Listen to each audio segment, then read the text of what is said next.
Ben, assalamu alaikum, comme vous le constatez, je vous dis d'abord que je ne me sens pas bien, mais je viens de recevoir l'appel d'une sœur qui de la qui ma sister Diaby. Donc, il faut l'abandonner. Bien. Donc, ben, salmini julɓe Allah ben fo. Assalamu alaikum. On diara. Jamiso, ça va? Yetta. Ayetta tala. Minel dimo. Arrête, imoto. Minel dima, mai no. Ora ni mo ko yaw. Na?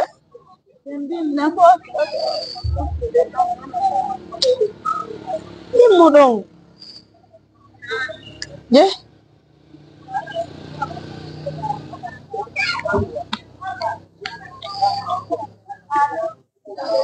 Amizu. Hey, modongoi. Alu piyala depuis hanki woni deji de mayo. Yalla wali lawni go ikoro inni miara inni miaru. Imono mai. Sista mai mi sonna morata ko nyam takko mado mai. Mai, armai. Mai no. Imo mai ka plaza na. Amizu. Amizu. Ava? Na? Nana, mo yimin yare. Ye? Harono ela yaltinde jemma kadere ko hore mere. Ko itti dan sukulu ko akon labe ara watan. Allah. Ye? Chatti de. No è okor la mo. Ta se la bulto. Kono joni nanda mi yala ni jeka sa andi si mi ari kadi ayata mi hoti. Imbina mafonda. Eh. Nangandu mangu. Dandi lang. Ko do mi andu. Dandi odo buri lang ka. Pinka de odo ko jaja. Joni mai no. Mam sonno kafe de ndayaro. Mai ay do ne mi la ko biari ga mi ke sabere ma fi ya Min mi ala ya hugo. Min na mi ala ya hugo. Ni wanda ba mo tu wairi ni ga mo don do hare ni mo. Onu me wado ma sister. No, min ni no mo. Sister wakilo ma yara kafe mjeji machu. Hari kafe na kita ni ya ni da mi ni ko mi anda tumbo disopata. Uno sopatama de munyo. Na mo. Donc do walta kadi de. Yes, sister. Allahu akbar. En tout cas, Moussi, comme vous le comprenez, aujourd'hui, j'ai pas pu mener des activités. C'est tout à l'heure que ma soeur là vient de m'appeler pour dire que Diangamizo a accepté que si je viens, je vais partir avec elle. Mais malheureusement, je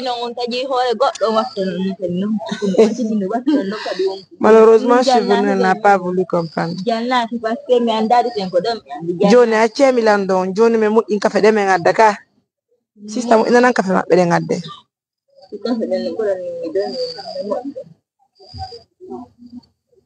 Mi adu café de? On yara non ka? Ah wo yara sister wan nan café de. Yara do. Indoyi. Café de. Oyi baito sister. Paracetamol wodi ka. Anno ya fi yalla Ala ko mo ka rosu. am ka siem soda. Kasi ama Tolu. marali julu.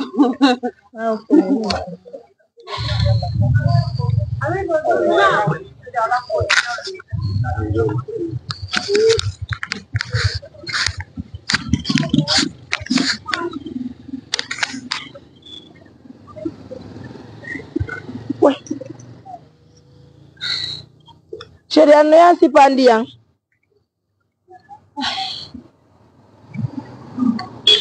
Mai tong.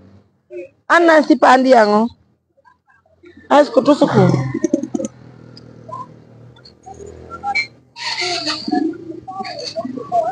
Nyami zo yar no.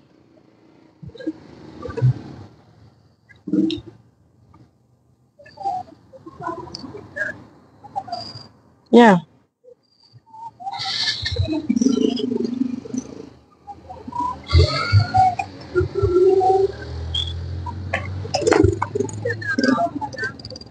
Yaru café daí? Jamizo yaru café daí? Mãe, não como mãe de com ang.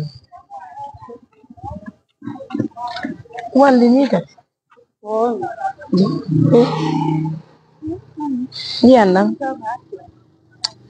Jamizo ainda wondi go ego no mena kanani. Achu yara café daí kadi. Ayo ku Selu bedo mori yaru café daí tawi so café daí bonan do kadi. ya billahi na kita aku neng Allah minni ma kita wo kunen nder billahi wallahi ma kita ko mamunni goddo wadati fadun do hunde aya hana goya Jamizo yarta café daí? mi yaray na Awa yaru. No wuli? Op. Op. Ah. Then go go to ha ndin duwa li goto pour bulle ha han gila man fi yogo gela jongo goddo mo ya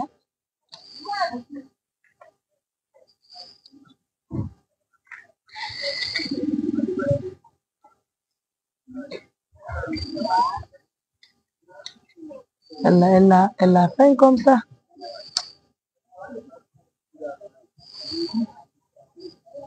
No, no mucho Yeah.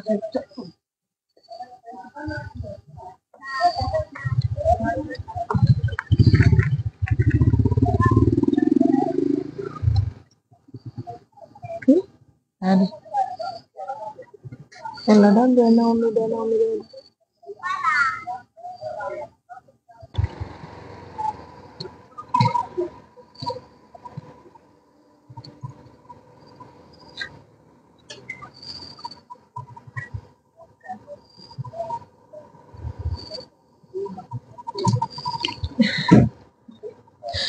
En tout cas, merci à nos millions de partenaires. Merci pour tous les efforts que vous concentrez pour aider les personnes vulnérables. Regardez ce soir, notre tante accepte de prendre le café avec nous. En toute sincérité, l'objectif c'est de l'aider à quitter les rues de Mamou. Regardez la fraîcheur, la pluie, elle est là, elle ne quitte pas. Oh là là, ça fait pitié.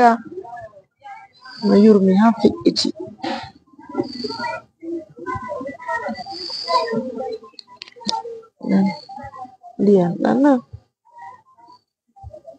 ini nana hauri Nyanda hauri. Ngasih mare dohan nani.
Merci à tous de la confiance. Alhamdulillah, aujourd'hui elle a bu son café.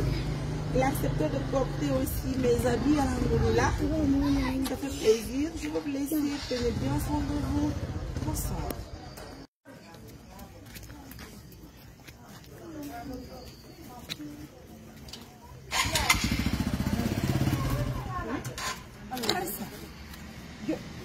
Abone.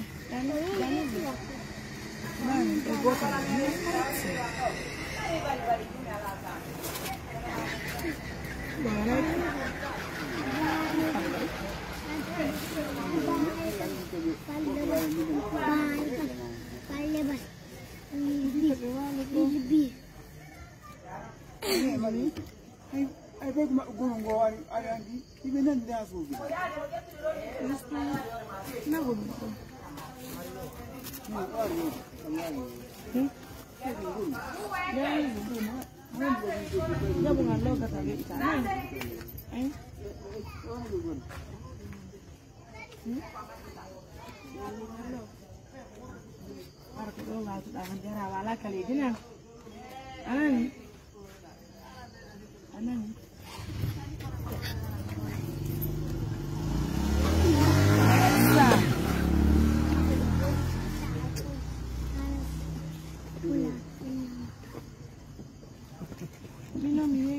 Sister.